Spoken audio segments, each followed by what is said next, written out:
बाजारगावच्या जवळ फार मोठ्या प्रमाणात स्फोटकाच्या कंपन्या आहेत, एक्सक्लुझिव्हच्या कंपन्या आहेत. जवळजवळ 9-10 कंपन्या या एक्सक्लुझिव्हच्या नागपूरच्या बाजारगावपाशी आहेत. आणि या ठिकाणी या कंपन्या आहेत, त्यामध्ये सोलर एक्सक्लुझिव्ह आहे, चामुंडी आहे, केलटेक आहे, ओरिएंटेड एक्सक्लुझिव्ह आहे, अशा 9-10 कंपन्या आहेत.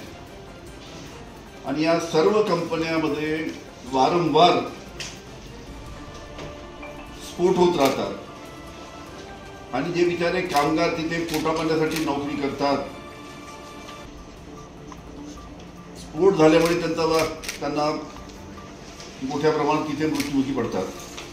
2 वर्षात जवळजवळ या सर्व कंपन्यामध्ये जर पाहिलं तर जवळजवळ 23 लोक मृत्युमुखी पडले आहेत.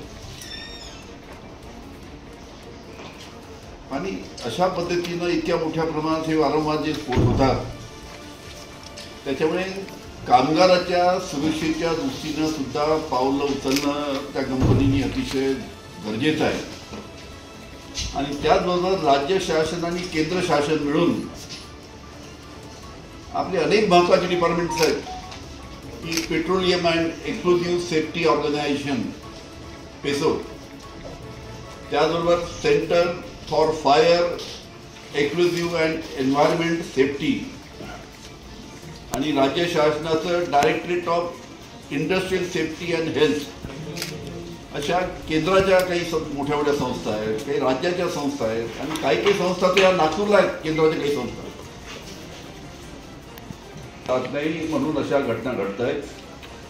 त्याच्यामुळे राज्य शासन आणि केंद्र शासनाने याच्यामध्ये लक्ष देण्याची आवश्यकता आहे. आमची तर राज्य शासनाला मागणी आहे की या सर्व कंपन्याचं सेफ्टी ऑडिट झालं पाहिजे. आणि सेफ्टी ऑडिट झालं पाहिजे त्याच्यासाठी एक तज्ज्ञ समितीचं राज्य शासनाने गठन केलं पाहिजे.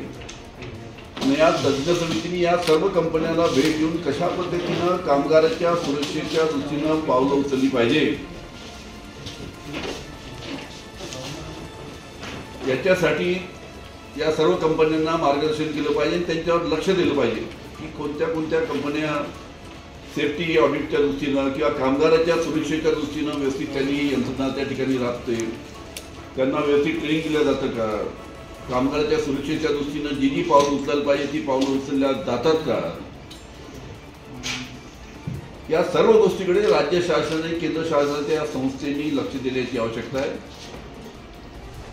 त्याच्यामुळे तशा पद्धतीचे पत्र मी मुख्यमंत्र्यांना महाराष्ट्राच्या लिहिलं की त्यांनी याच्यामध्ये पुढाकार घ्यावा, जेणेकरून अशा पद्धतीनं सेफ्टी ऑडिट झालं आणि व्यवस्थित सर्व ज्या कंपन्या आहेत, स्फोटक कंपन्या आहेत, त्यांना जर व्यवस्थित कामगाराच्या सुरक्षेसाठी जे जे पाऊल उचलायला पाहिजे ती उचलायला लावली तर पुढील काळामध्ये अशा घटना आपण टाळू शकतो.